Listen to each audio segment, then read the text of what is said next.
Did you hit record on the video? Just did. Okay. Shut up. Hello.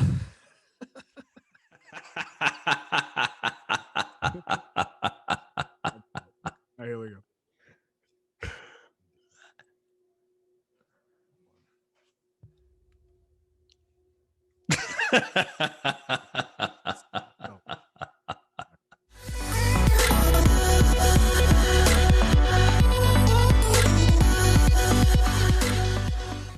Hello and welcome to a brand new episode of the Nerdpocalypse podcast. I can't look at the screen because I'm going to laugh.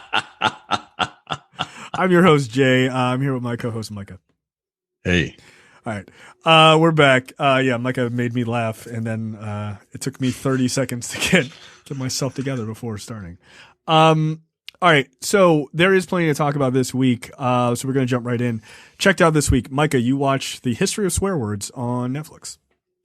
Yeah, the History of Swear Words, hosted by Academy Award-winning actor Nicolas Cage, and this was fun. You know, it's basically a documentary on etymology. Let me see if I can find the words that they use. Is it only just like it's just like a movie, like a single kind of? No, there's 6 20-minute episodes. Okay. So it's 2 hours. And it's not something that you have to like have your eyes glued to the television, so you can like watch it and have it on in the background while you're folding laundry or whatever, right? Right.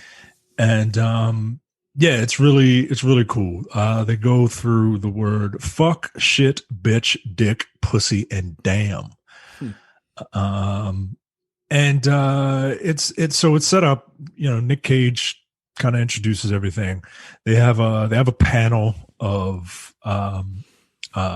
scholarly people, you know, word historians and comedians, and they're like very blue comedians, right? Like what's that dude's DeRay? What's his name? Oh, I can't remember. I know who you're talking about. Black dude. Yeah, and Sarah Silverman and Nikki Glazer and London Hughes, and you know, like they have comedians who traffic in naughty language, right? And you know, it's really cool, right? Like they go through some of they go through the history and they debunk some theories, like the one theory that fuck stands for fornication under consent of the king. Right. Apparently that's bullshit. Right. Not surprising. Apparently to fuck something is the origin of that word more closely represents like hitting, like as a verb. So, you know, like if you fuck somebody up, like, right, you know, you hit them. But yeah, it's pretty cool, man. They in one of the episodes, they were going through the different swears in different languages, and one of them was a South African swear word. I can't pronounce it because it's very long. It's not a swear word. It's more of a curse. Yeah, and it said, "I hope your fingers turn into fish hooks and your balls itch." I was like, God damn! It's a very specific. So yeah, that's like some like 36 Chambers Method Man, like, right, like insult, right? Like, Jesus Christ. Who knew? But yeah, it's fun. It's fun. Yeah, that's definitely one on my list of things to watch. Yeah. So for me, I watched Lupin, first couple episodes of this. This is starring Omar Sy, and it is sort of a modern take on Lupin, the gentleman burglar, or gentleman thief. It's good. It's pretty funny. I thought it's a clever take on the character. So the idea is that he's not actually Lupin, but he's inspired by the original story. His dad gives him a copy of Lupin when he's young, and he reads it. And then his dad gets set up by this guy to take the fall for like being a thief. And so then it cuts to modern day where he's trying to sort of avenge his dad's name, by using his skills as a thief, to kind of go up against this other person. But it's good. It's like the first episode has some like pretty funny moments. It's got like every episode's got a specific heist or thing he needs to do to sort of further the story by using his sort of like, skills with, manipulation and, general thievery and, disguises and that sort of thing. Right. So every episode has that. And then every episode has the Ocean's 11 style ending where it's like 2 weeks ago, this is how he did it, like setting up these things or, a couple hours ago. So it's kind of these nice reveals and these like sort of, there's like a bike chase in the second scene that's really quite clever and funny in how it happens and stuff like that. But if you like heist movies, you'd like Lupin a lot.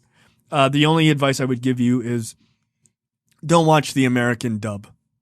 It's awful. It's awful. Just watch the French, regular French, audio and just use subtitles. Like it's so much better than the terrible dub that they use.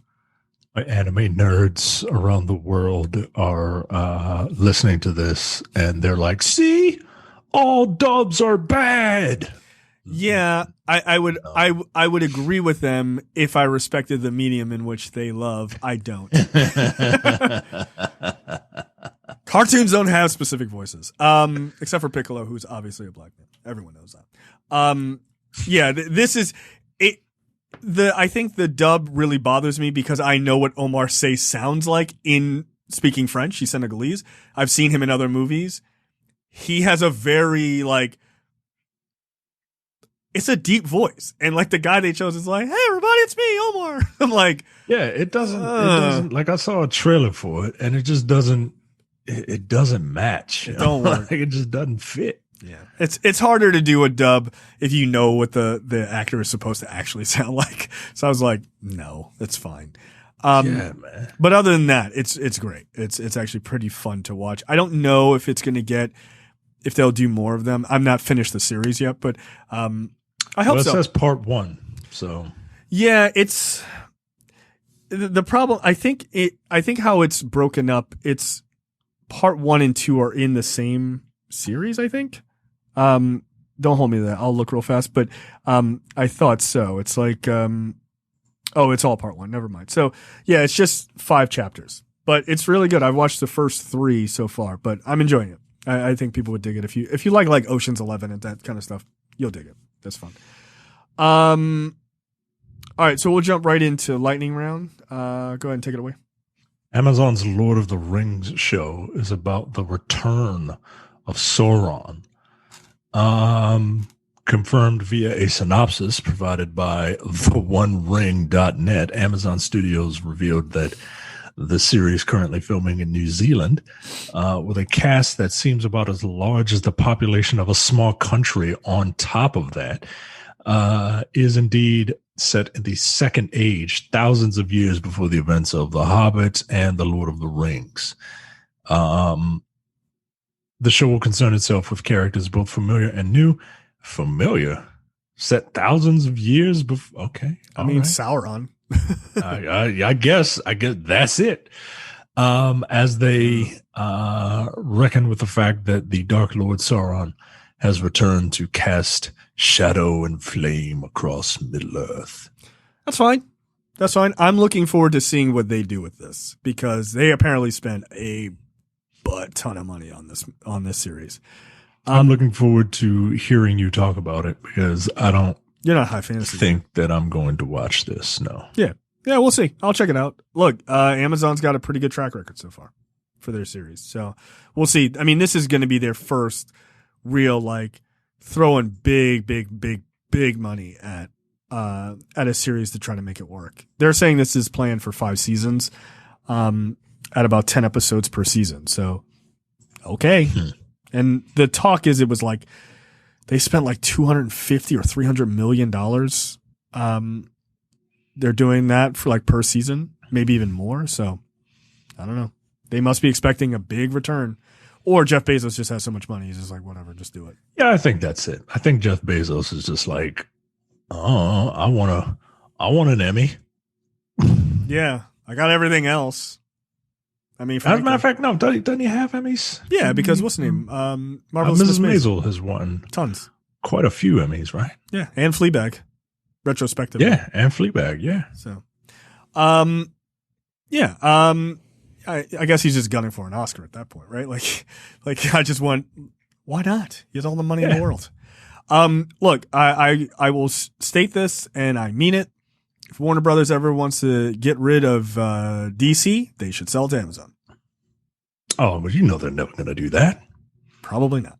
But they should. No. They're making Oscar-worthy movies, according to them. Wonder Woman 1984 has been submitted by Warner Brothers for all categories at the Oscars. Yeah, this is obnoxious. It is. But look. Ain't nothing out. They shoot your shot. To be fair, right? To be fair, don't ask, don't get, right? Closed mouth, don't get fed. Right. Now, at the same time, you shut up, yo. I can't think of a single award that Wonder Woman 1984 deserves, besides a bunch of Razzies. Not even a nerd award, yo. Not even like... Like sound editing? No. CGI? Yo, it's gonna win a lot of Razzies. It's gonna win a lot of them. It should. I don't know if it'll win a lot of Razzies, or whether or not it should. It might. It probably will. I don't know if it necessarily should win a lot of Razzies, but it shouldn't be nominated for any Academy Award, in my opinion. But maybe costuming, right? Didn't Halle Berry win an Oscar and a Razzie in the same year? I find that hard to believe. I think she won them back to back. Maybe it's back to back. Yeah, but come on, yo, like that would be a little ridiculous. Oh, it was just 2 years after winning the Oscar for Monsters Ball in 2002. Barry received a Razzie for playing her role in Catwoman. Yeah, I'm sorry, and she was there, like she accepted. Yeah, she went and accepted it. I mean, she saw Catwoman. She knew it was garbage. Get out of here. From what I can tell, I've never fully watched that movie. I have watched that movie. I've fully watched that movie. It was at when I used to work at the wastewater treatment plant in Patapsco, in South Baltimore, and it was two dudes up there and me. We were in like a server room, right, at a like elevated floor and all that shit. We were the IT people, and so we ain't had nothing to do. And one guy, and these were older guys too, like 15 years older than me, right? Like these dudes were in their 50s when I was in my late 20s. And so that's way more than 15 years, but that's neither here nor there. The point is, they were like, hey, let's watch this movie because a hot chick's in it. And I was like, I don't know if I want. He's like, come on, man. What are you, a pussy? And would you gay or something, bro? Don't nobody call me a pussy. And then I watched this terrible movie, and I felt like a pussy because you got bullied into it. because I got bullied into something that I didn't want to do. I take it back. The Halle Berry thing I was wrong about. How about this? Sandra Bullock won a Oscar and a Razzie same year. Wow. Same year. She won worst actress Razzie for All About Steve in 2010. And then in less than 24 hours after receiving that Razzie, which she accepted, she went and accepted, she won Best Actor or Best Actress for The Blind Side. Wow. 24 hours. That's amazing. Look, good for her. Look, that shows range, man. Yeah, she can be that shitty. Roberto Benigni, he's also won Best Actor for Life is Beautiful, and then he got a Razzie for Pinocchio. So the categories include Best Picture, which last year was won by Parasite, Best actress, Gal Yeah, Gadot. 1984. That's definitely the correct follow-up to Parasite. Best actress, Gal Gadot. Best director, Patty Jenkins. Oh, Best. I'm sorry. Best actress? Come on, yo. All right, yo. All right, yo. We got to relax on the fact that she's very attractive and people think she looks like Wonder Woman. I'm not trying to be an asshole here. She can't You're doing a act. real good job of it, though. I'm just being honest. Dude, come on, man. Like, look, I know it's 2021. I'm supposed to be turning over a new leaf. But some things are egregious. Okay, some things are egregious. We're telling this beautiful woman that she's a great actress when she isn't. She's beautiful. No doubt. I will not take anything away from her for that. But acting? No. No, dude, no. Stop it, yo. Stop. I saw Ted Cruz. That buffoon. Oh, Pedro Pascal's performance in Wonder Woman 1984 was the worst I've ever seen. Gal Gadot was excellent as usual.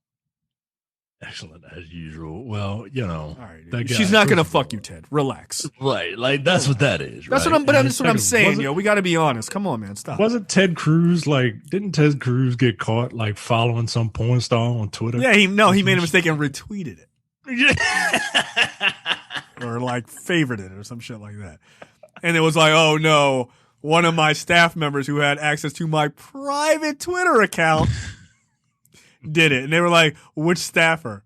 Oh, well, I don't want to give their name. Nigga, the staffer is you. It's fine. Look, it's fine. It's fine.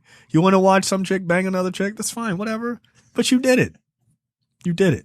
Stop lying, Ted. And Ted wants to sleep with Gal Gadot. It's not going to happen.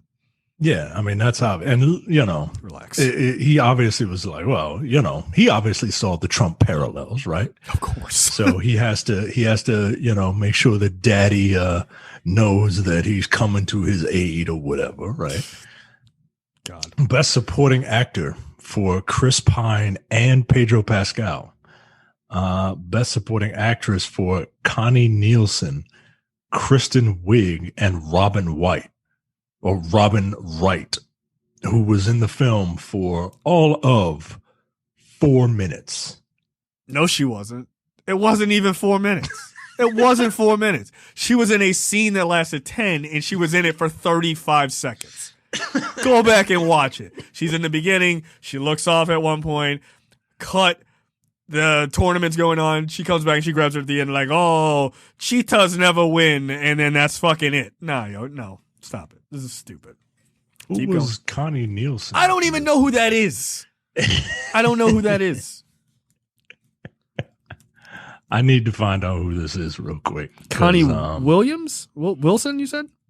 Connie Wilson. She's the black woman? Hippolyta. No, she's Hippolyta. Oh, all right. Stop. All right. Stop it. All right. Stop it.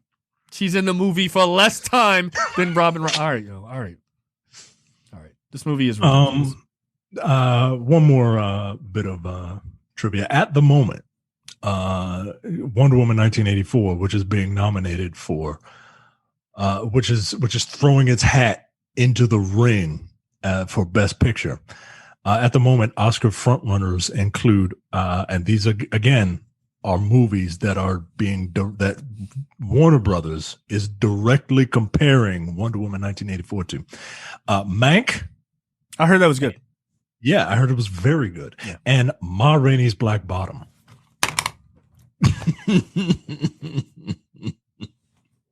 Okay. They put Gal Gadot in the same category as Viola Davis. Really? All right, yo. Look. I mean, I'm gonna say it. I'm gonna say it because you know what? I'm over it. I'm over it. Yo, we giving white women way too much leeway. Yo, we giving white women way too much leeway. No, stop it. Yo, this is ridiculous. This is ridiculous. I mean, Viola Davis is acting her ass off, and Gal Gadot is swinging a fake rope. All right, yo, stop. No, we're giving white women way too much leeway. Way too much.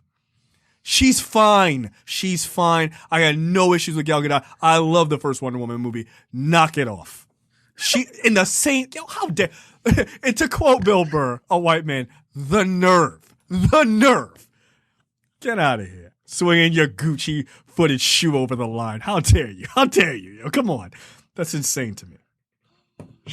Yo, come on. Yo, that really makes me mad. Yo, Viola Davis gained like 60 pounds to put in work in that performance. I mean, maybe, too much leeway. Look, Viola Davis is a tremendous actress. Some might say that she's the Black Gal Gadot. Some might. If Gal Gadot does not win a Razzie, I'm gonna be pissed. That's Joe. Giving too much leeway. Too much leeway. That, you know what? That's the episode title. Too much leeway. It's too much. Nah, that's unacceptable. Just have a picture of Gal Gadot fucking swinging that fake rope around. From a not so good actress to someone who ended up being a very good actress, just kind of being herself. Insecure, starring Issa Rae, is going to end after season 5. She thanks the tremendous support of her audience. After 4 sometimes awkward and often acclaimed seasons on HBO, Insecure will come to its conclusion with the upcoming 5th season. Prentice, quote, "Prentice and I are so grateful that HBO believed in our show from the beginning and kept the faith in us to see our vision through to the end," says Issa Rae. We always planned to tell this story through 5 seasons, but we couldn't have made it this far without the tremendous support of our audience. That's a bummer. You're a big fan of the show. This is appointment television, man. I absolutely love this show. I love Issa Rae. Aside from being just fine, she is incredibly talented, and she's one of those not like a Tyler Perry story, but she started on YouTube, dude. Yeah. She started on YouTube through the misadventures of an awkward Black girl, which is basically pre-Insecure. Yep. And to see her go from that to being on prestige television, right? Like, that's what HBO is. It's a platform for prestige television. And to see her vision go from its infancy to its conclusion, I am proud for her. I'm very happy for her.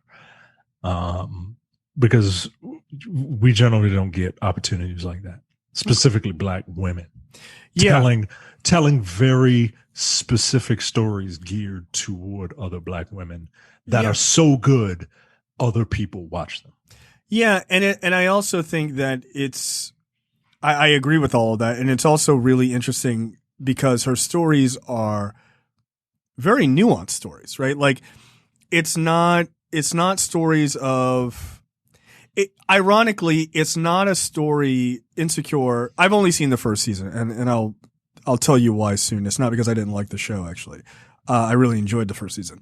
But the show isn't like, it doesn't delve into sort of like perfectionist like views of Black women, or like Black women being, incapable of making it, right? Like the polar opposite of that, like just a complete mess and just, sort of a painful story of, sadness and just trying to overcome adversity, which is a very common story for how Black people are presented on television, for good or bad. And it's also not in that like weird, they're perfect and nothing they do is ever wrong. And it's all like, which is a weird thing like people want out of movies and television, which I'm like, I don't know why you would, but a lot of people want those kind of things. And I like that show had real nuance, right? The characters had real nuance and stuff like that. And I appreciated that about it, the writing. Yeah. Like each of them each of those characters is different.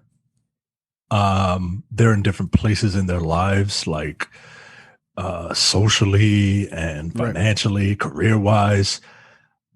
they have flaws, man, and it's real. That's why people love this show so much, because you feel like you know them, because the characters are written so real.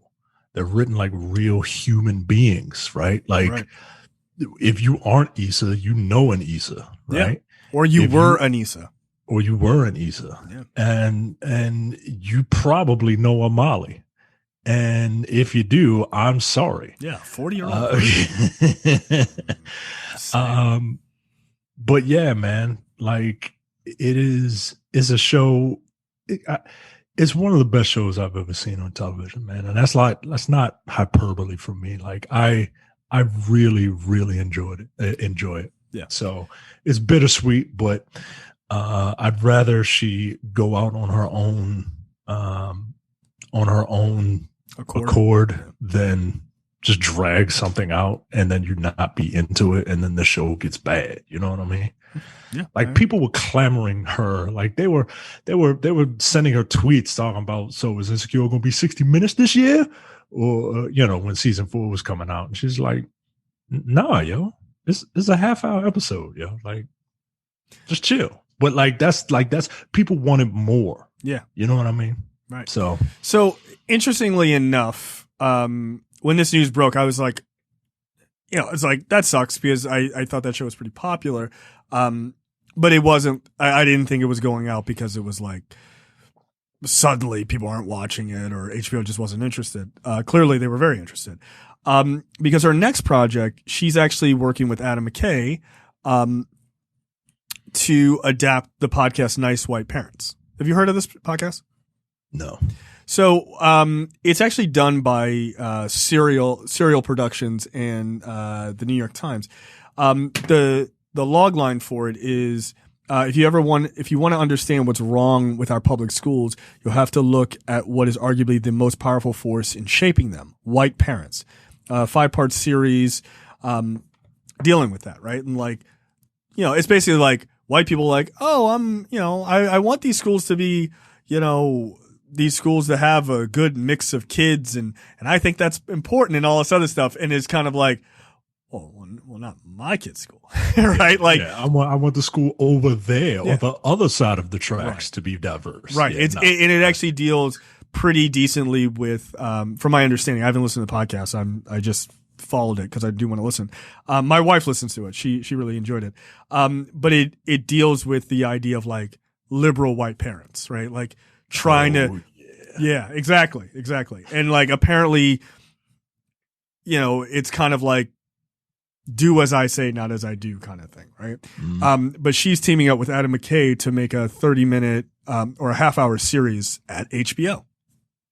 So she'll be right back on there. Like, and that got announced back in August, I believe, or I'm sorry, December. And so yeah, I'm sure that's coming soon after Insecure is done. So don't worry, Issa Rae will be right back on your HBO screens in no time, which is good. I can't wait. I just subscribed to that podcast because I love taking white liberals down a peg. I really do. They don't get it enough. Yeah, they really don't, dude. Yeah. And I'm not some right leaning asshole. No, but they get a pass. We give them way too much leeway, like we've been giving Gal Gadot and white women in general. But mostly Gal Gadot over the last couple of weeks. Look, I'm sorry, this is just way too much leeway. I've had enough. Relax. Just put everybody on an equal playing field. But my whole thing of not watching Insecure after season 1 is not because I didn't enjoy it. It's because people are the worst. I started to grow very weary of like online real fights, arguments that people were having after each episode. I'm like, these people aren't real, right? Like, this is a television show. Relax. And people were like, nah, I'll fuck with you anymore because you like this character. I was like, yo, it's a team. All right. Right. Cause you you need to get your life together. Like, relax. Team Lawrence. Yeah. Team Lawrence. So I don't fuck with you no more. Like, and people were for real. I'm like, Nah, yo, that's not, and that is a testament to the material being represented very well, that it draws people in. But it's also a testament that people are fucking annoying. Just watch the show, dude. It's a television show. I mean, but like it's fun to discuss TV. I like discussing. But, hello, what is this? Right, right. But it is fun to have arguments with people, right? But but at the same time, like. I know what you mean. Like taking some people, there are a couple people who take it just a little too. They're a little too into it. I'm just that's why I just stopped. I was like, I'm done. I'm tired because I don't want to know what's going on. I just don't. So when this show ends, that's when I will go back and watch it because it looked really good. I'm like, oh, they're talking about what character is that? I don't know that character. I'm like, you know what? Not worth me knowing. Because the second I see that, I see 5 other tweets that are like, if you like Team Lawrence, you're a piece of shit, nigga. I'm like, God damn. Like, it's just, all right, God damn. And wait till they find out what I thought of Stormfront on The Boys. She's one of my favorite characters of that second season. She's a Nazi. Yeah, they're just taking it way too far, man. Just relax. Everybody just relax. All right, next up. Nicole Kidman and Javier Bardem to play Lucille Ball and Desi Arnaz in a movie directed by Aaron Sorkin. So there are 3 major pieces to that puzzle, and I'm worried about one of them. Can you guess? Can you guess who? It's the person that will probably give a little too much leeway to. Yeah, I mean, it's obviously Nicole Kidman, right? Like, right, because Nicole Kidman, Lucille Ball is... At least on that show, I didn't see her. I haven't seen her in anything other than I Love Lucy. But Lucille Ball is a comedic force in that show. She is animated, man. She's almost like a cartoon.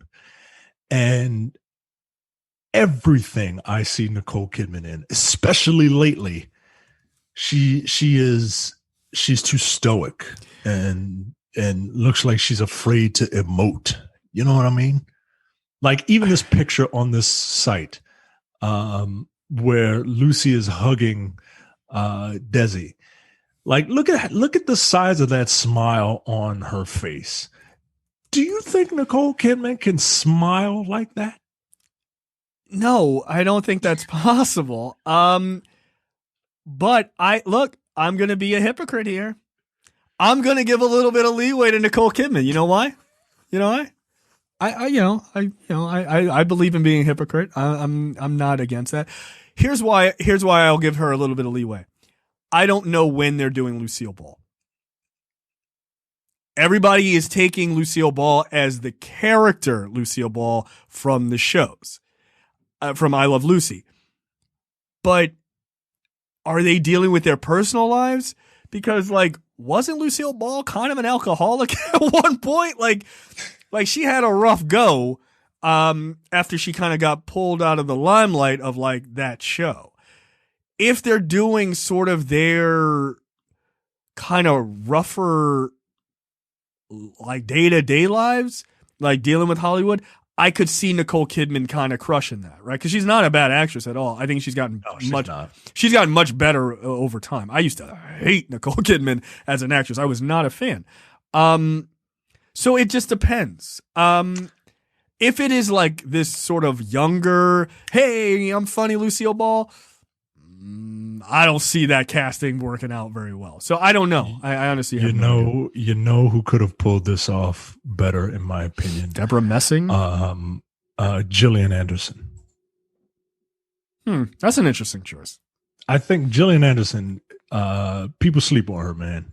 And I don't know I why. I would. You're right. She's still fine too. She is. But she can act, man. Yeah, she really can. But we'll see. I have no problem. I think Nicole Kidman can act, and I think she is very good in very specific roles. It's normally the battered wife. I'll be honest. It'll be interesting. I don't know. Maybe Nicole Kidman's got it in her, and she was just like, I can't do it. Bet. Like maybe that's her attitude. And she'll turn their shit on. I don't know. it would be hard. Yeah, that would be difficult. I mean, like, I'm just reading this Collider article, and it's like rare facts about Lucille Ball that you probably didn't know. Like, her and the woman who played Ethel were not actually friends in real life. Like, they didn't fuck with each other, which is kind of interesting. They were coworkers, right? But like, they always were presented as being like really close off stage. Like, they weren't. Here's something I didn't know. It's kind of like our relationship. People think that we're very close. Nah, like, we come in here every week, do a job, and then we never see each other. Right? Exactly. Obviously, I haven't seen this guy in a year. In a year, like, for what? What reason? Like Lucille Ball and Desi Arnaz, they were divorced before I Love Lucy even aired. Right? Like, there could be some interesting, like, behind the curtain kind of things. My guess is that's more of what they do. But I don't know. I don't know. That would be fucking really weird. It would be really, really weird. So yeah, we'll see. Yeah, we shall see. I'm not ready to write her off, but I'm gonna need to see her in that red wig. I'm gonna need to see it. I'm gonna need to see a trailer. You can make anybody look like anybody nowadays. I'm gonna need to see Nicole Kidman. I'm gonna need to see, like you said, what kind of movie this is, and because it's directed by Aaron Sorkin, I think you're right. I think it's gonna dig in. You're thinking, and I need to see a trailer, because I just tweeted you, or sent you a tweet featuring an actress from Saturday Night Live mocking Nicole Kidman. I've seen this. You saw that, right? That is what I see Nicole Kidman. Yeah, as. I mean, that's not incorrect. It's not incorrect. So the series, or I guess is a series, or no, it's a movie. I'm sorry.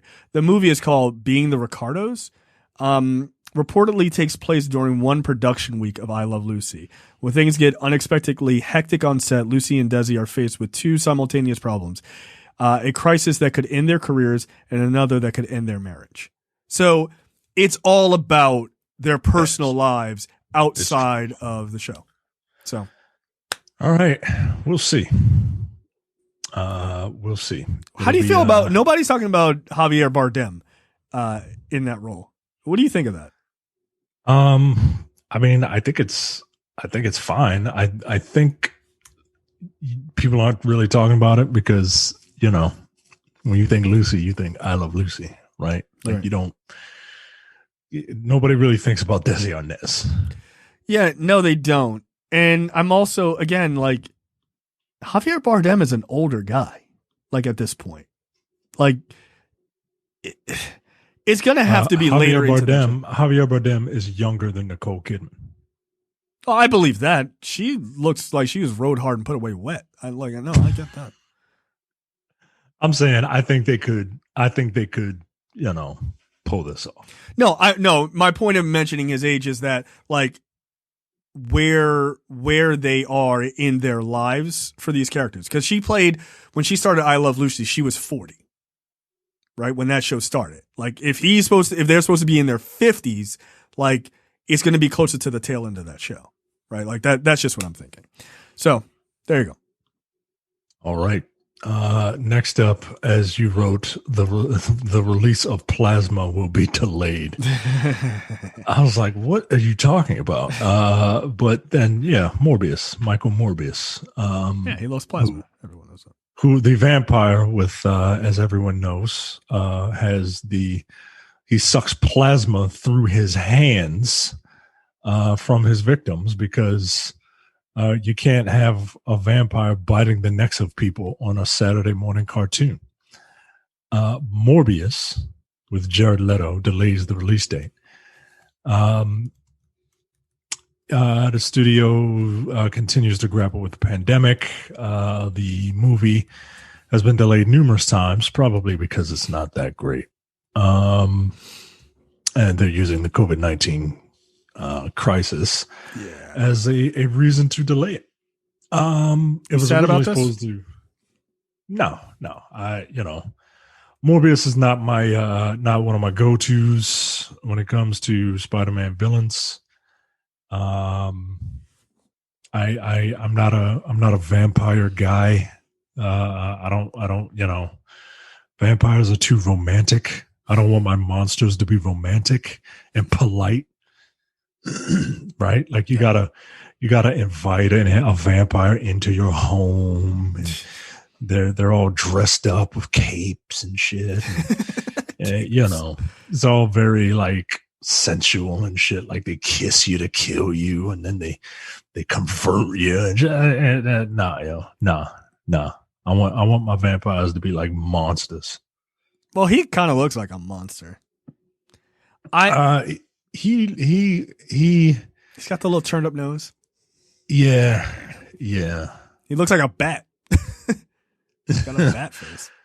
I'm not particularly excited for this. I to the point where I don't even know if I'll see it. I mean, this is in the Venom part of the world, right? Like this is a solid Sony production. I would watch Venom before I watched a Morbius movie. Having seen Venom and having not seen Morbius, I would stress that you shouldn't do that. I'm going to bet Morbius is better than Venom, but I'm going to bet that I would rather stub my toe than get punched in the mouth, right? Like it's not, it's just not, it's 6 on one hand, half a dozen on the other. But looking at the release schedule for Morbius is a little telling. Morbius is scheduled to release, was originally or is now scheduled to release October of 2021 in IMAX. Okay. It was originally set to release July 10th of 2020 before moving 3 weeks later to July 30th, 2020. And then the film was delayed due to COVID-19 pandemic, firstly to March 19th, 2021, which is a terrible, terrible birthday present to Terrence. And then again to its October date. So that means it's been delayed twice before the pandemic. Or excuse me, it was delayed once before the pandemic. That does not bode well for this movie.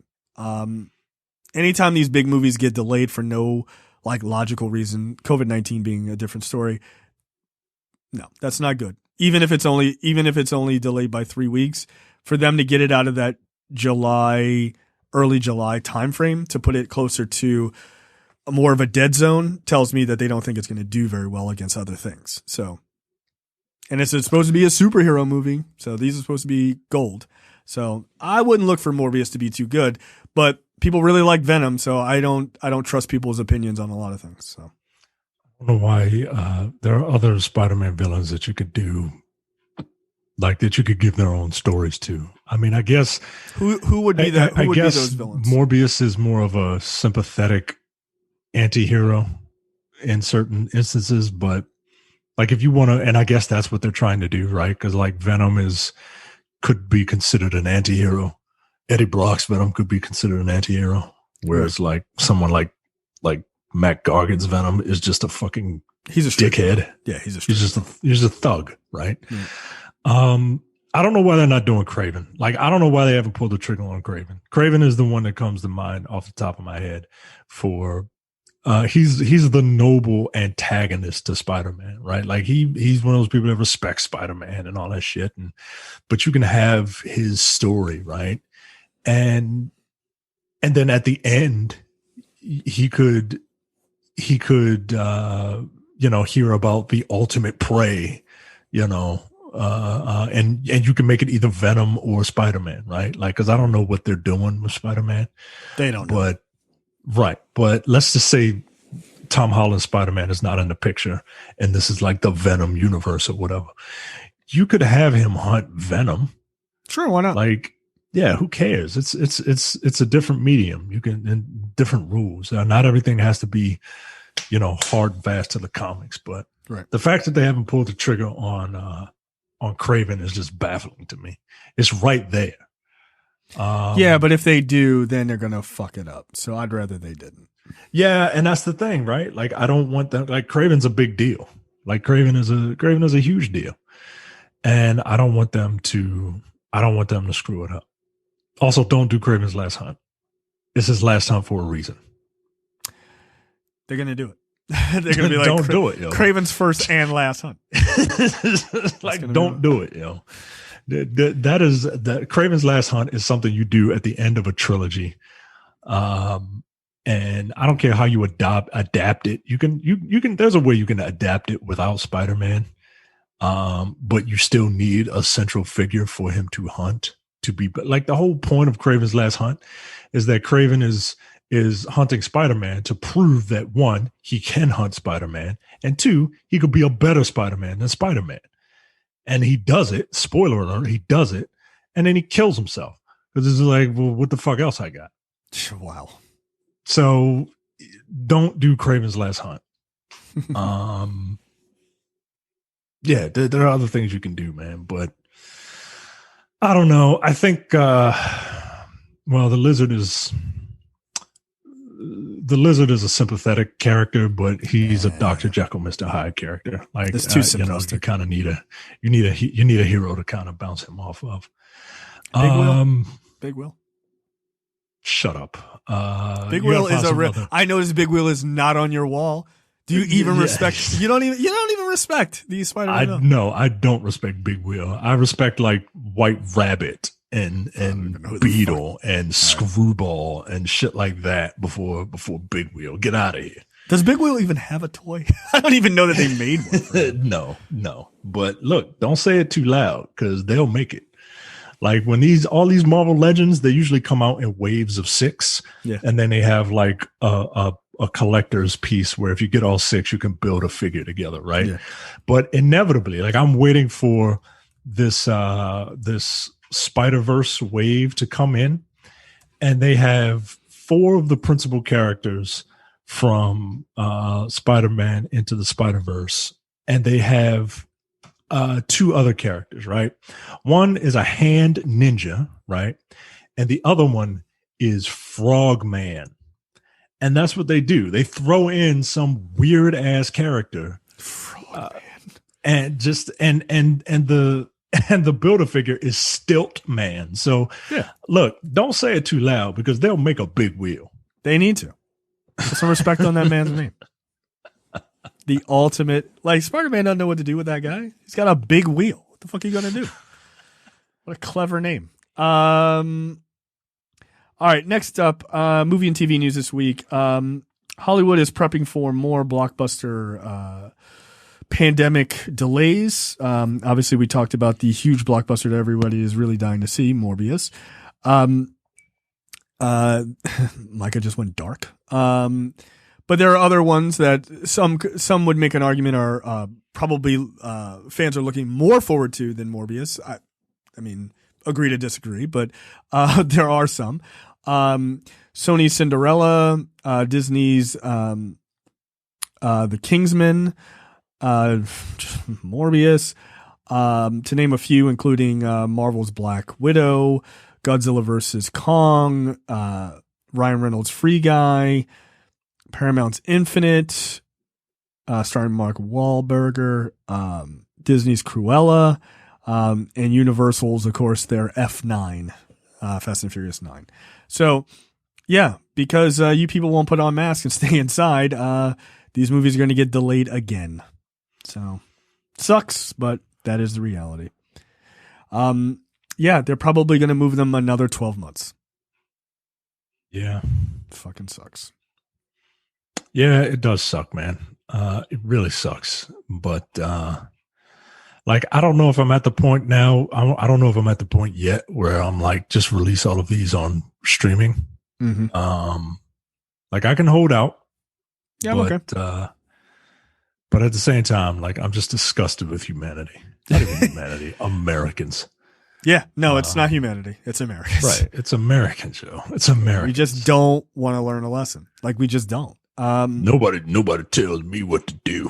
Why can't I go to the movies? Well, here's the thing.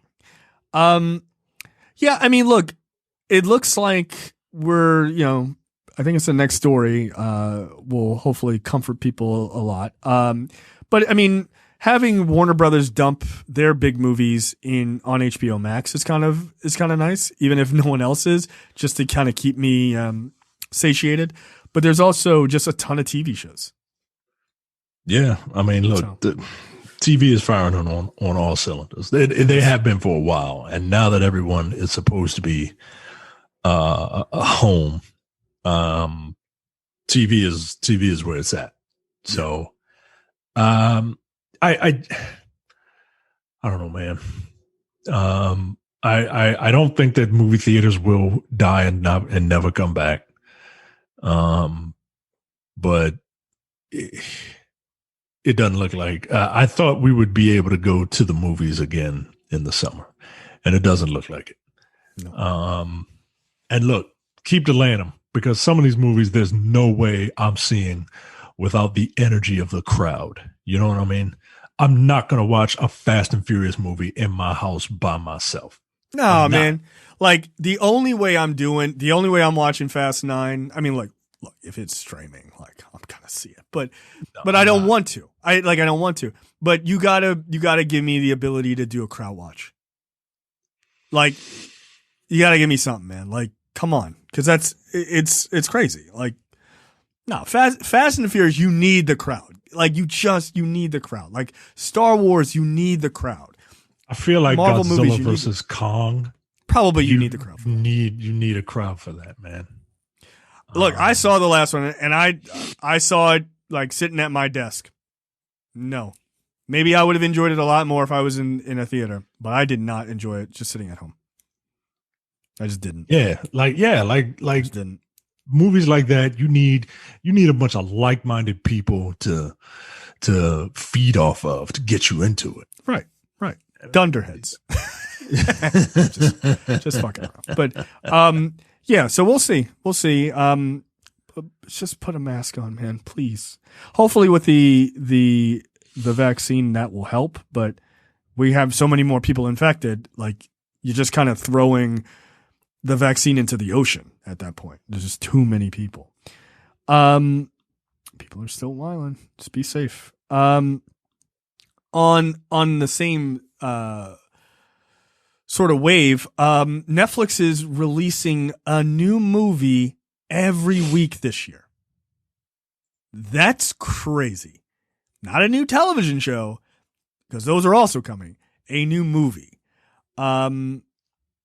I mean, they have snagged some pretty big names for this year. They've got The Rock, Melissa McCarthy, Halle Berry, Jason Momoa, Amy Adams, Ryan Reynolds, Chris Hemsworth, Lin-Manuel Miranda, even Leonardo DiCaprio is in something. I saw in their, like, advertisement. Gal Gadot is in a movie with The Rock and Ryan Reynolds called Red Notice.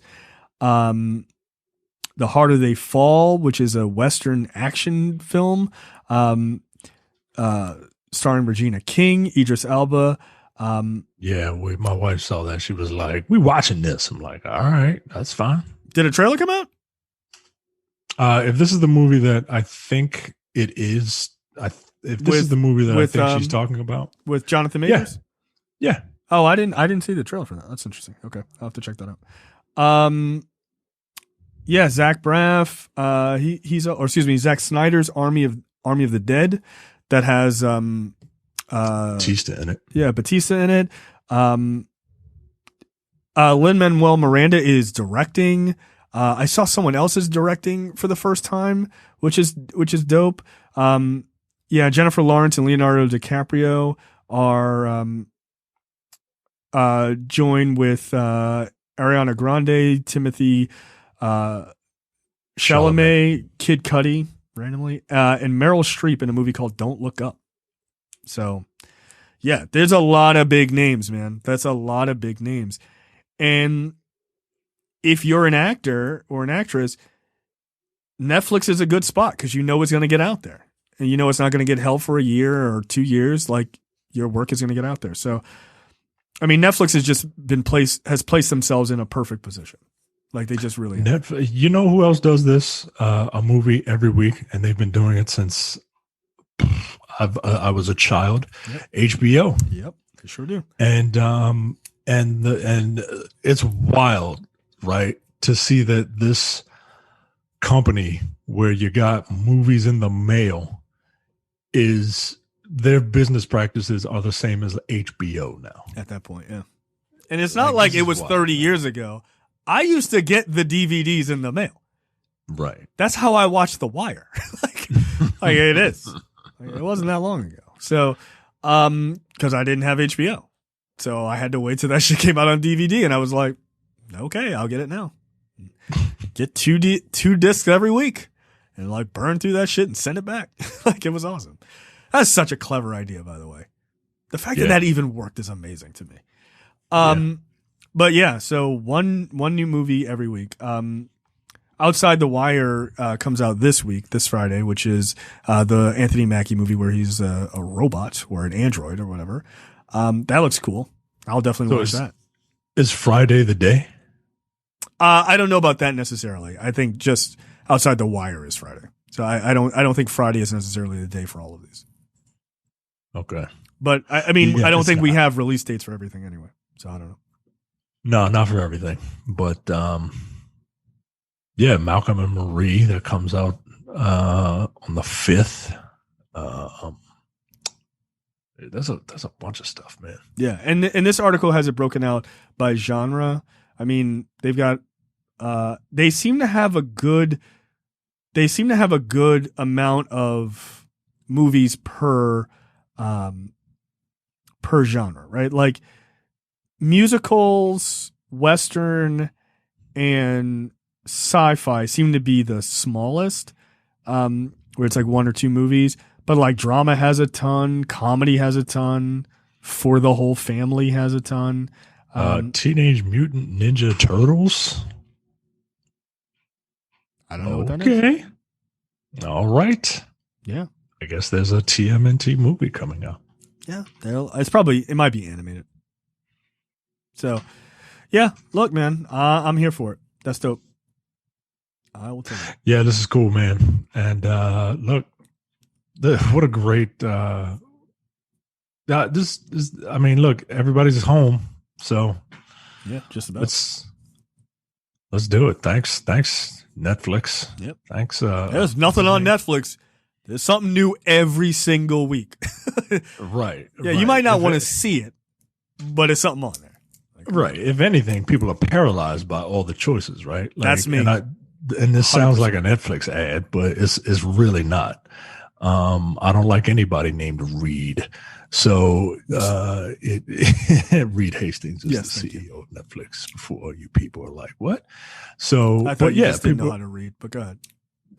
But everyone is like, there's so much stuff to watch on there. I'm just like, yo, I don't know what to watch. And they know it. That's why they have that, like, here's the top 10. Right. Hey, you're an idiot. There's a billion things on here. And that's basically what I stick to.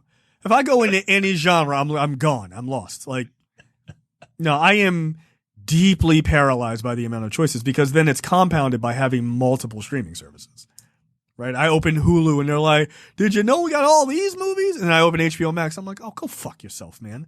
Because HBO is like, hey, here's all the movies you missed in theaters. They're all right there now. Like, great. You know, it's almost too much. All right, big news this week. Deadpool 3 is happening and will be rated R. This is not according to some bullshit website you read, but a real website who did an interview with Kevin Feige, and he has an actual quote.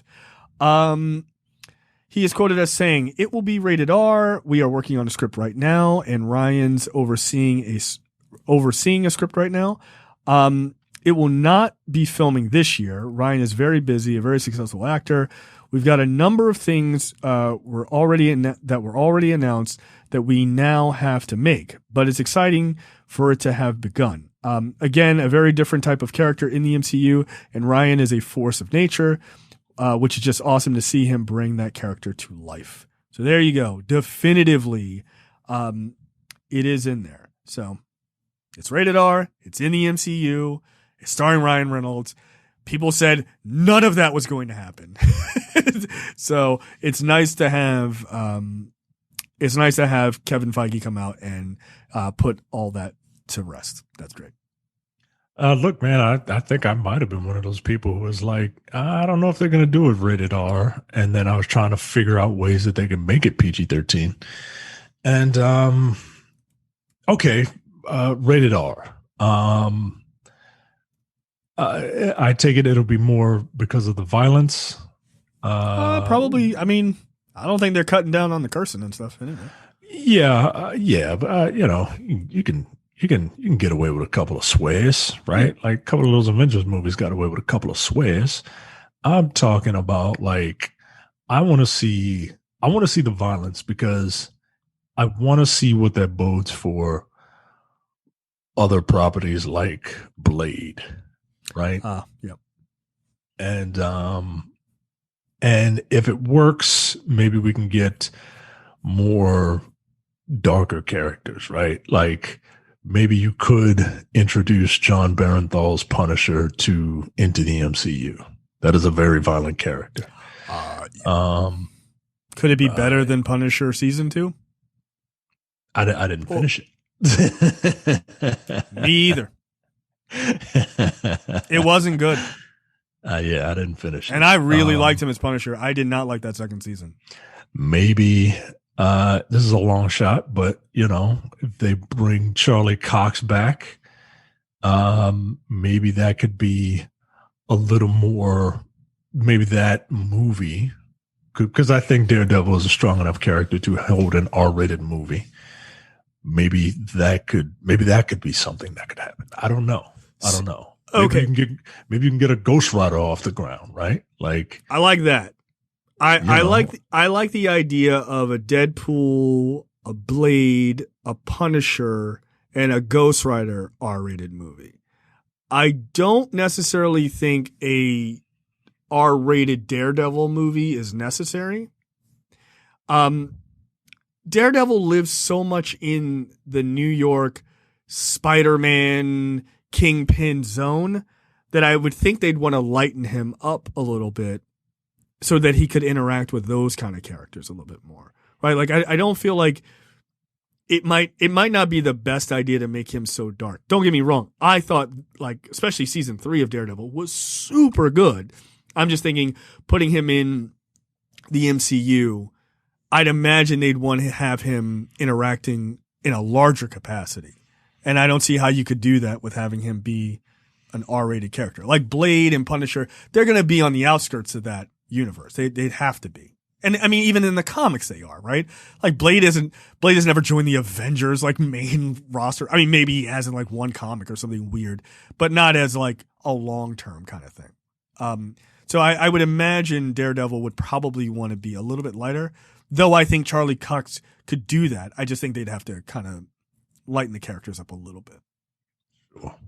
So yeah, I see what you're saying. Yeah, so I don't know. I mean, I'm not particularly surprised by this move. I mean, I'm just quickly looking. Those Deadpool movies made $1.5 billion. They're not gonna mess with that formula. Like they're not gonna mess up the formula, yo. Marvel is the king of formulaic movies. They're not gonna mess up that formula. No, not a profitable one. Right. Get out of here. That would be nuts. So I'm glad to see they are. I'm glad to see they are bringing him in, and it's keeping the spirit of the character. I think you got to make Blade R-rated. I don't think you can get away with not making him R-rated. That's crazy. It's about vampires and killing vampires. It's about killing things that suck blood out of people, yo. Like you're gonna have to get vicious with that. The question is, like, how do they market this, right? Because yes, those characters are like you're gonna have to figure out how to market. Like Deadpool was a little bit easier because you could be like, this isn't for kids. Like you have him being kind of a dick about it. Like parents, pay attention. This is not for children. Blade is such a serious character. I'd be interested to see how they do that. Like how are they going to market that? Do they just not worry about it? Do they just kind of have a warning and then that's just it, or what? I think it's all in the, like I can see posters now, just like the posters for the original Blade, right? Everything is in black and red, and when things are, you know, I mean, we live in the real world, right? Dark colors are associated with evil, or, you know, more serious, or, you know, it's Giving way too much leeway to white women, Micah. Go ahead. look at the posters for the original Blade. Yeah, no, they're very dark. R-rated movie. Yeah, exactly. You know what I mean? Like, it, you know, it ain't gonna be. Look at pictures, posters for like Terminator, the first Terminator, and all that stuff. You know what I mean? Like, I think they'll pull it off. Yeah, I hope they figure out a way. Just because I know there's going to be parents who are like, oh, it's a Marvel movie, that's fine, right? Like, so you have to, or you rebrand it. You brand it as like Marvel Max, right? Isn't the Marvel Max line their R-rated line of comic books? You just put, like, you know, you have the Marvel logo and then put like Max on it or something. Yeah. Or Marvel Knights or whatever. Right. You know what I mean? Yeah. So. Yeah, I like that. I like that idea.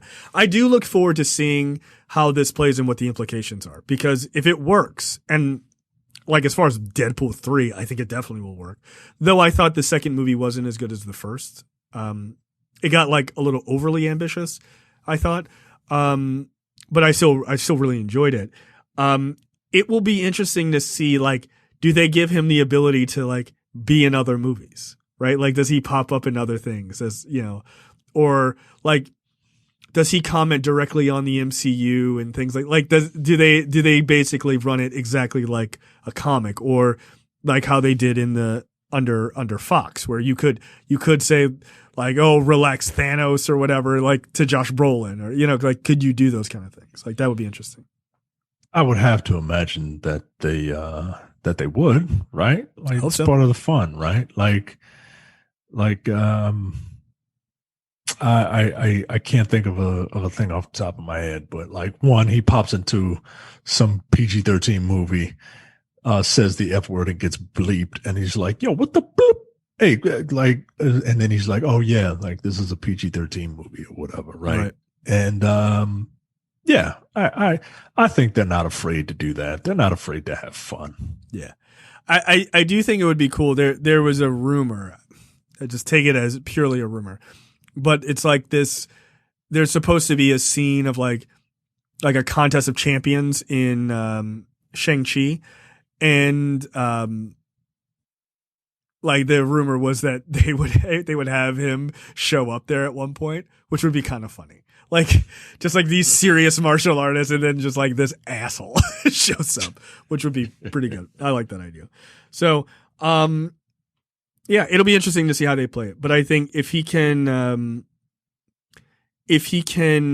play off the idea of bringing in those characters from the first two Deadpool movies, is like, are they going to have Colossus in this, right? Like, that would be interesting. Like, is he the first, you know, will they have the X-Men established by then? Or will they leave him out? Will they use that design, right? Like, I don't know. That design for Colossus is pretty great.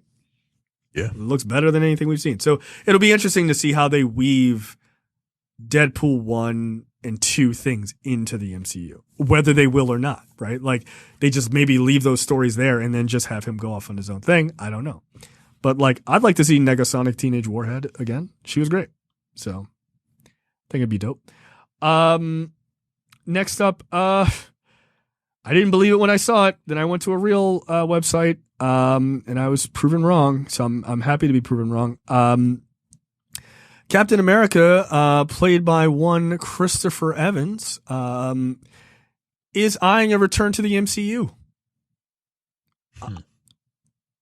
Didn't take long.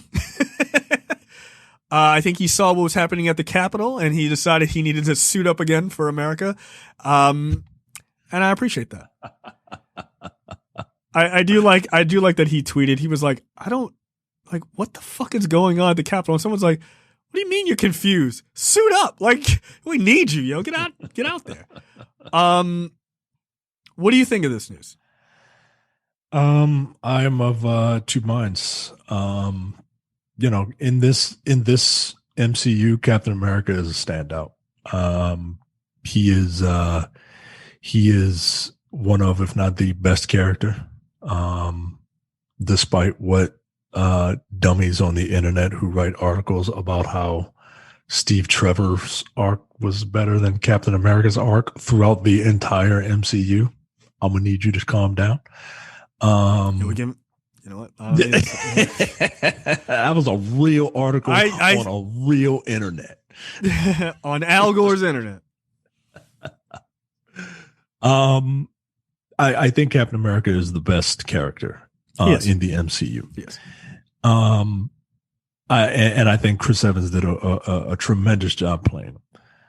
And I think that character from his beginnings in Captain America, the Winter Soldier, until the last scene of Endgame, I thought his story was told excellently. Agreed. And I think it ended the way it should have ended. And I don't know what he's going to do if and when he comes back. But part of me is disappointed because like that character was that character. It was an excellent job and a beautiful send off. And I kind of wanted it to be that. Right.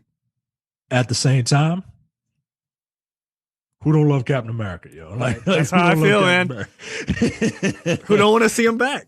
They do. Right. Come on, man. Now, if he's gonna come back, I want him to be an old man. I don't need him to get his youth back. I want him to be an old man, and I want him to be an inspiration to the new class of characters that are going to be in this movie. Like I want like Kamala Khan and maybe bring in like Eli Bradley. And like, if you're going to do this Young Avengers thing, if you're going to start them out on television and then kind of bring them up to the big leagues, like I want them to be inspired by a Captain America type. I don't think they'll do that. What I think is going to happen is that the Multiverse of Madness is going to be a lot of fun.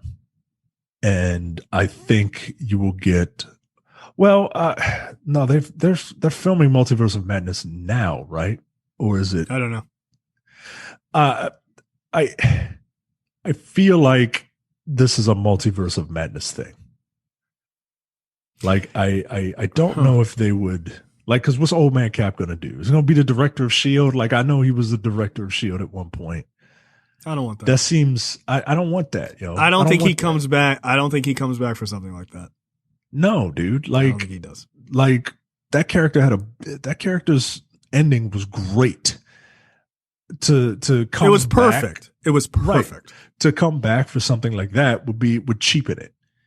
Like if you're gonna bring this character back, it better be for one, an incredibly good reason, right? Like inspiring the younger Avengers, or you're gonna have fun with it. Like in Thor: The Dark World, where remember that scene where Thor and Loki are walking around and Loki's just kind of having fun with Thor, and he's like, oh, or maybe I should dress like this, and then they walk behind a pillar, and then there's Chris Evans, and he's walking around mocking like Captain America. Like if they're gonna have fun with it, fine, right? Because the story is still intact. But for Old Man Steve to come back and like be the director of S.H.I.E.L.D., like, nah, yo, he fucking hate, like, he didn't trust S.H.I.E.L.D. Yeah, that doesn't make sense.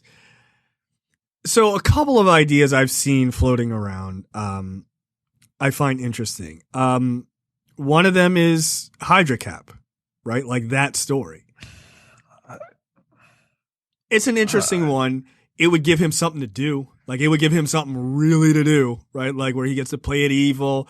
And like maybe that lets him explore a little bit as an actor, like to play the bad guy. Like that'd be kind of fun for him. I could see that. Cause he's like a real actor's actor, right? Like he really enjoys acting. But for me, that's the one idea I've heard. Not two. For me, if you're going to bring Evans back, man, like bring him back to do something fucking cool, man. Like I want to see, like you said, I want to see him have some fun. And what I would love to see is, I would like to see Falcon and the Winter Soldier establish Sam as Cap. Like, whatever happens, I need that to not get like blown away, right? Like, I don't need Steve Rogers to come back and then just be like, well, I guess the shield is yours again, and then like none of that shit mattered, right? Like, that would suck. Yeah. Because I think Sam Wilson has earned that, right? Like, look, man, I watched the trailer for Falcon and the Winter Soldier today. Look, that scene with the helicopter chasing him, I'm all in, man. Like, I'm all in for that. That's what I want. Give me that, right? Like, I want that, and I want those guys to, like, the quote-unquote battle for the shield. I want those guys to be their own thing. But I would love for him to come back and, like you said, like, inspiring the Young Avengers would be cool. The talk is that he could come back for 1 or 2 films, maybe more, but be more like a Robert Downey Jr., like, not his solo films, but he's just kind of there, like, doing his thing. I don't know what that looks like. I honestly don't know what that looks like.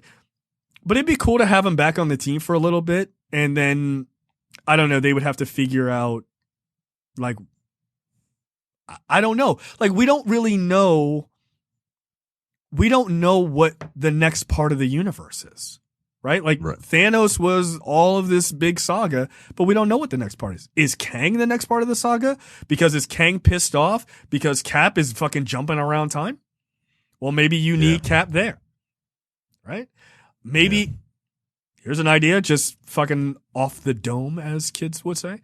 They don't say that anymore. Maybe Cap comes back because in some weird way, he runs into the Fantastic Four, right? And like, maybe he's a connection to them, right? He goes back, hanging out with fucking Peggy, and maybe that's where he meets them. Like, you don't know because we don't have any clue what the rest of the universe is.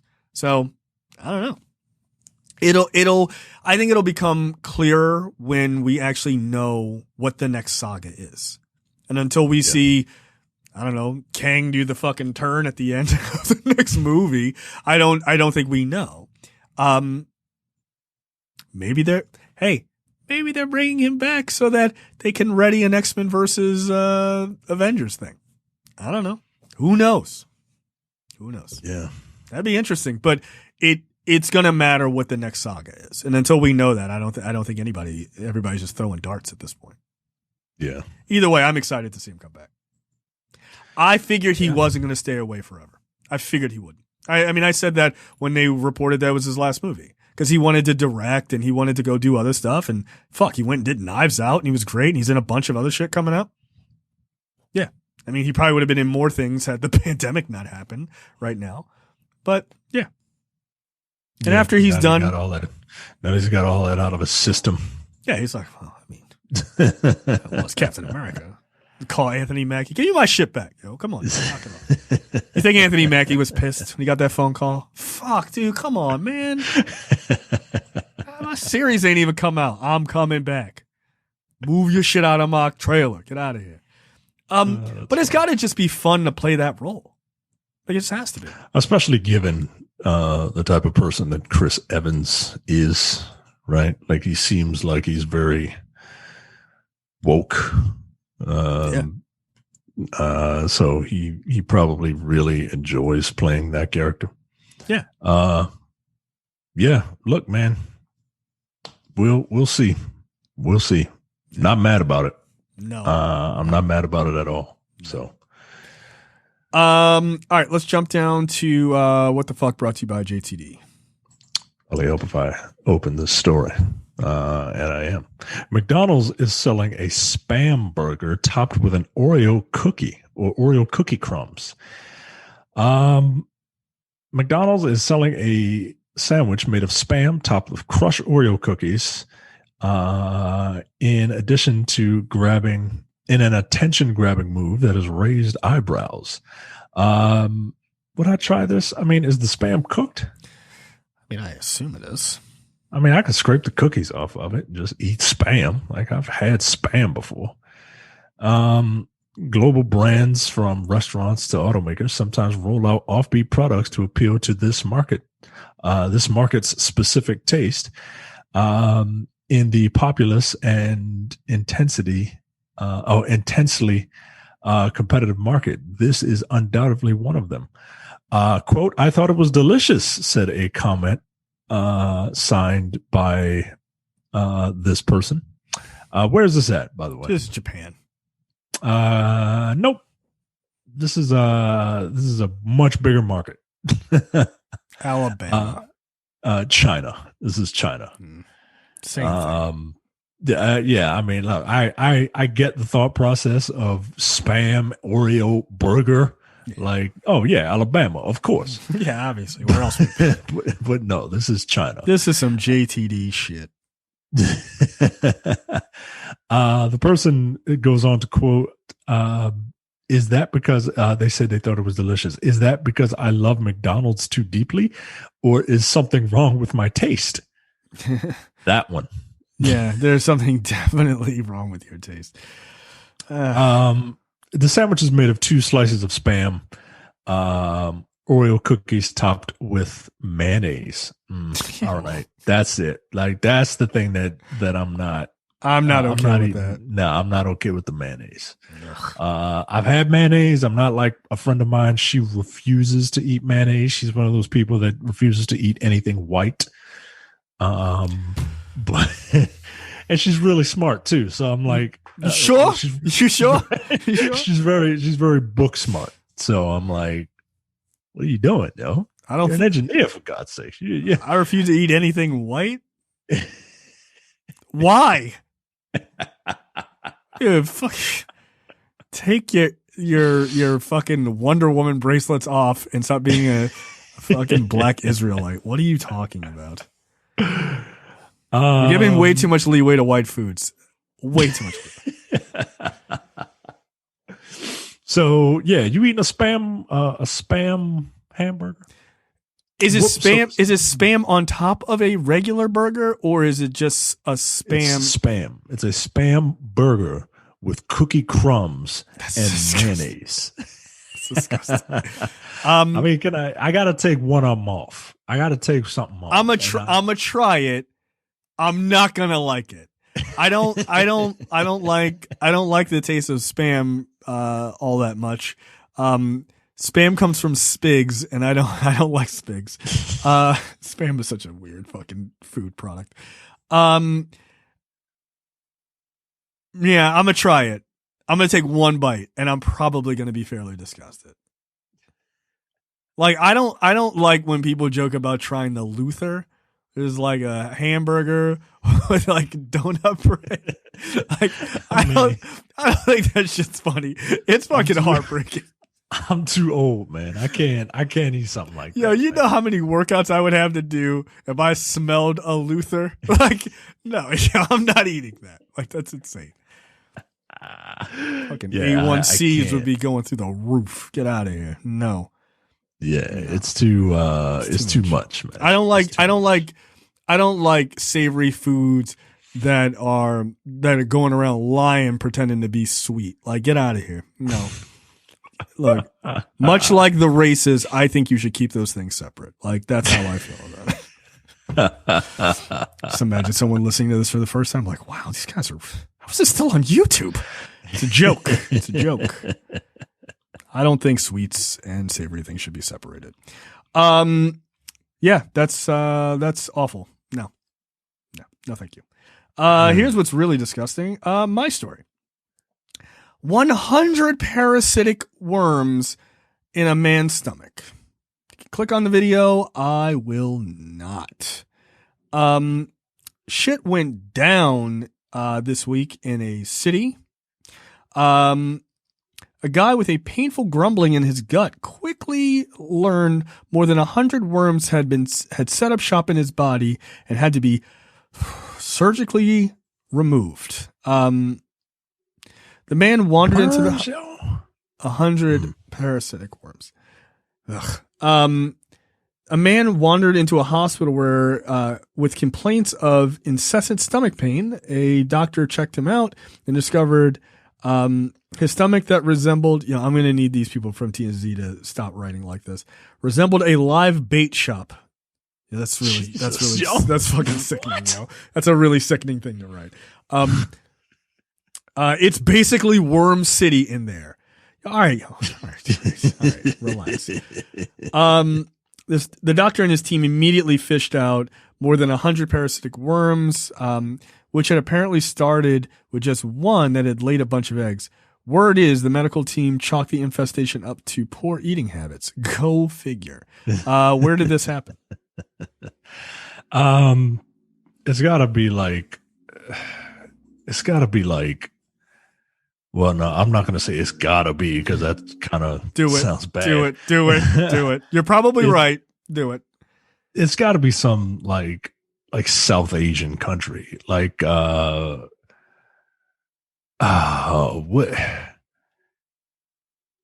Nate, I don't know, dude. I don't know. The Philippines. I don't know. Close. Vietnam. Oh, yeah, you were close. You're super close. Yeah, you're super close. You're like, I mean, they're not necessarily South Asian, but they are East Asian. But I'm like, is he gonna get it? Is he gonna get it? You're a racist. Yeah, if you guessed it right, you're 100% a racist. No, this is disgusting. Look, Vietnamese food looks amazing. Everything I've seen. I love Vietnamese food. It's good, man. Like pho's the shit. Not pho with worms in it. Oh man, no. Oh shit. Yeah, nah, yo. Can't do it. Sorry. Can't do it. Yeah, don't care for that. I just don't care for that. Fucking yikes. All right, trailers this week. Let's jump right into it. Clarice. This is on CBS. This is a trailer for a show about Clarice from Silence of the Lambs. This is after the events of the Silence of the Lambs movie. This is, I guess, their version of Hannibal, but because they're at CBS, it's got to be about cops. But from the character that is not interesting. Certainly less interesting. Yes. What are your thoughts on this? It's on CBS. I'm not watching it. I'm not and that's sad, right? Because NBC was taking bigger swings with this property with Hannibal. Yeah, super big swings, dude. Right, and it's NBC. They have a bunch of overproduced junk, right? But feels like you're saying that about this show's trailer and another one, and that feels unfair. That's unfair. Life isn't fair. It's pretty goddamn accurate. Life isn't fair. No, CBS makes garbage television, man. I'm sorry. I'm sure people will say, "Oh, a person of interest" and stuff like that. Okay, I'll never know. Right. All right, isn't CBS? Didn't they have the show with the double hacking with the two people on one? One. Hold on, I'll tell you. That particular show is NCIS. Isn't that NCIS? Yeah, that's NCIS. Is that CBS? It's gotta be CBS. It is CBS. It is CBS. Of course it is. Yeah. Of course it is. Wow, there's an NCIS franchise. NCIS Los Angeles, NCIS New Orleans. Whoa. Is this? Oh, okay. I was going to say, is this a Dick Wolf production? It's not. I'm shocked to know that. Wow. The concept and the characters was initially introduced in 2 episodes of CBS's series Jag. Wow. Okay. Jag. Judge Advocate General. Yeah, I never watched that show either. You know why? Because it was on fucking CBS. No, I'm not watching this. I don't think the trailer looks very good. It's not NBC that is gonna really go for it. Nope. No, fuck that. Get out of here. It's sad. It's truly sad. I feel very differently about the next one. Do you? No. I don't. This is the Equalizer trailer. starring Queen Latifah as the Equalizer. No. I love Queen Latifah. I am a huge fan. Do you? I do. I really like Queen Latifah. I pretty much like Queen Latifah in everything.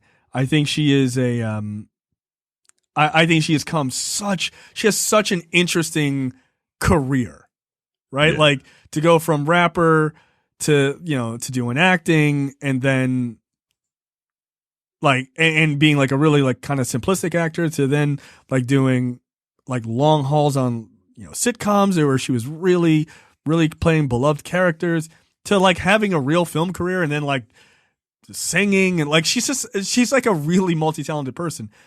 Yeah. This ain't it. Nah, I don't see Queen Latifah in an action role at this point. Like, as somebody said in our fan group, they were like, yo, she don't run right. And so I was like, yeah, big titties will do that. I mean, like, but like, isn't that fast. the point, right? Wasn't that like half of the gimmick with the Equalizer, right? Because like, let's not just pretend that Denzel Washington was a spry young man, right? Like Denzel Washington is some nigga's father working at Lowe's, and like it. I mean, but even going back further than that, like the Equalizer, like from back in the day, like that dude wasn't young either, right? Edward Woodward. So like if you're into it, I'm happy you're into it. I am not into it. I just don't. It's on CBS, yo. Like, I'm not even gonna give it a shot. I'm not gonna lie, yo. I'm not gonna lie. I'm not gonna give it a shot. I'm never going to watch this. I'm never ever going to watch this. Is your wife gonna watch this show? Probably not. No. There's way I'm gonna send her a trail. I'm gonna tell her. I give my wife a lot of guff about the things that she likes, but she generally likes. She's a TV person. Yeah, much more than a movie person. Yeah, much more than a movie person. She is a television person, and she has a very good taste in television. And she ain't gonna watch this show. I guarantee you, she ain't gonna watch it. Just get the fuck out of here. Because this is how I know she's not gonna watch it. If she was going to watch it, she would have known about it already. Yeah, that's fair. Nah, I'm not watching this. No, I'm not getting. No, I love it. You're like, yo, I'm not even giving this a chance. I'm not, yo. I'm not. I mean, look, you're being honest. You're being super honest. I'm not gonna pretend I'm not watching this. The fuck? Get out of here. No, absolutely not. Next up, Tom Holland in a movie called Cherry, directed by the Russo brothers. This is an interesting movie. This is for Apple Plus. I don't know that I can get I'm having a hard time getting a beat on it.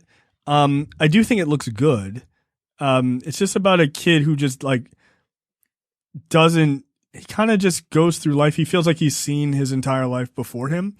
And I don't know if that's a metaphor or there's a supernatural element to this movie. I can't quite tell. And so because of that, I think it's a metaphor. Apparently this kid is suffering from PTSD. Yeah, but he seems to be like suffering from shit before he even goes off to war. So I don't know. I think it looks very good. And I like Tom Holland and I like the Russo brothers. So I'm here for that. And I think it's dope that they're doing this with him. And he's addicted to drugs, apparently. Yeah, that feels about right. Yeah. Boy, man, Tom Holland is really trying to make sure that people know that he's a grown ass man. Yeah. It ain't working. You still look like a boy to me. Like, oh, look at this little kid. It was a little tight, man. Oh, like he wrote it on $1 bill that he's gonna rob this place. Oh, it's adorable. He still wanted to be nice to the teller. It does look interesting, though. It looks like something that It's not high up on my list of things to watch because I got a lot of stuff that I need to watch. But you know, I'll check it out if it's on, and I can't think of anything else to watch. Yeah, I'll check it out. Yeah. If people are saying that, you know, it's amazing, then I'll put it on my list of things to watch. I gotta use this thing. I was gonna say, you got Apple TV. Yeah. You love it. It's your favorite streaming service. It's $5. Yeah. I think I'm about to buy another streaming service, which really pisses me off. Which one? I think I'm gonna probably get Discovery Plus. Oh. I have cable, so I don't have to worry about that. Just for the kid. Anytime she's interested in an animal, I pull up Nat Geo Kids and we watch a 3-minute video about it. So I think it'd be a good idea to have her watch some of that stuff because she's just starting to get into television. So all she watches is like Sesame Street and makes us rewatch the 7-minute movie Hair Love.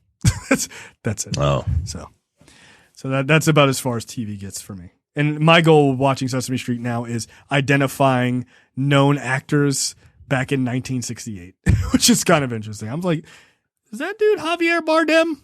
Kind of looks like him. There's one guy. I can't place him, but I know that actor.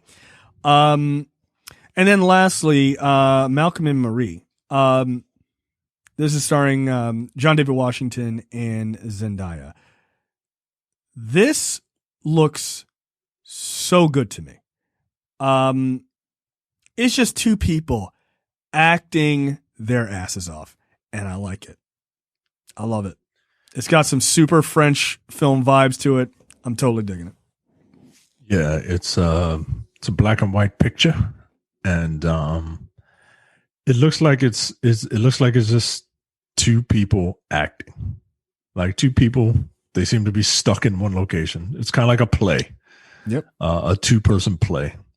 And it looks interesting. It looks very, very good. And yeah, this is one of the things that is on my list of things to watch. So, oh, absolutely. Yeah, I'm excited for it. Oh, and my laptop just froze hard as fuck. That was nice. Okay. Yeah. Yeah, I think this looks really great. I think Zendaya she's another one. Like, I am not a kid, and you need to know that. And I'm like, I believe you, but yeah, you still look like a kid to me, and I'm a little uncomfortable with this grown ass man, John David Washington, talking about having sex with you. Like, it makes me feel a little uncomfortable. I'm like, nigga, you 48 years old. You can go sit down somewhere. She's 12. Right? Like, she's still playing Spider-Man's girlfriend. All right? Knock it off. You're playing your dad. Okay? Like, stop it. So I'm having a little bit of a hard time with that. But I think I haven't watched, was it Euphoria? Which I hear is excellent. Yeah, I hear if you have a daughter, you probably shouldn't watch that show. Yeah, I hear it's a bit rough. But I like real movies. I don't just watch fucking children's shows. But so I'm here for that. But I do want to start watching that amongst many other things. But and I eventually will. But yeah, I think she's proving herself to be quite a force in Hollywood, which is dope to watch. Yeah. Yeah. And look, man, I think John David Washington is going to be a fucking superstar. I think he is. I think he is well on his way. Sure. Yeah. Sure. And it's not just because he's his son, the son of a very famous actor, but I think that guy has real skill. Like, I think he does. And he also reminds me of his dad too. Like, he just does. He's very personable. Yeah. And he's the best thing about Ballers. You remember that show? Oh, 100%. It was the best thing about it. 100%. And I was worried that would be the only type of role he could do, right? Because he, like a young hip black dude, right? But no, he's getting leading man roles. And yeah, I'm happy about that. Look, I'm gonna tell you right now, this movie is gonna be super divisive, like gender divisive. It is. It's gonna be. I can't wait. This is a movie you can just talk about. Like, you don't have to take sides. You don't take sides. You the team Malcolm or team Marie. Right. You're either with me or you're against me. Like, relax. It's a movie on Netflix. But I have a feeling this is going to be one of those movies where people are going to they're going to feel something after this. It looks super good. I'm very stoked for that. And that comes out like the end of the month.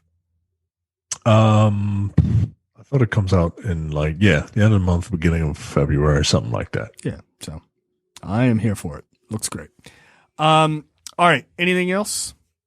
Yes. I am going to be guesting on a show, and I would like your support. I'm going to be guesting on a show called Truth, Lies, and Shenanigans. And if you go to tlsshow.com, it'll take you to their YouTube page where you can check out some of the episodes. If you've ever listened to a Black on Black Cinema preview episode, it's kind of like that. Like they talk about like hot topics and stuff like that, current events, and give their opinion on it. If you go to tlsshow.com, you can click on the TLS live.show link on that page and join us on Sunday, January 17th at 4 p.m. Eastern Standard Time. It's a live show. The host, Neo, will read comments from you all live based on the things that we talk about. And I would really love if some of our listeners hopped on. That's dope. And give some support. So all right, cool. That's tlsshow.com. Okay, cool. I will do just send me like the full thing, actual link or whatever, and I'll put it up in the fan group when that's going on too. Okay, so people can get to it. Yeah, that's awesome. Shout out to them. That's awesome. All right, that's it for us, and we will see you guys next time. See ya. Bye. You're watching the Nerdpocalypse YouTube channel. Make sure you click that button to subscribe and check out our weekly podcast where we talk about movie, TV, news, tech, and weird stories from around the internet.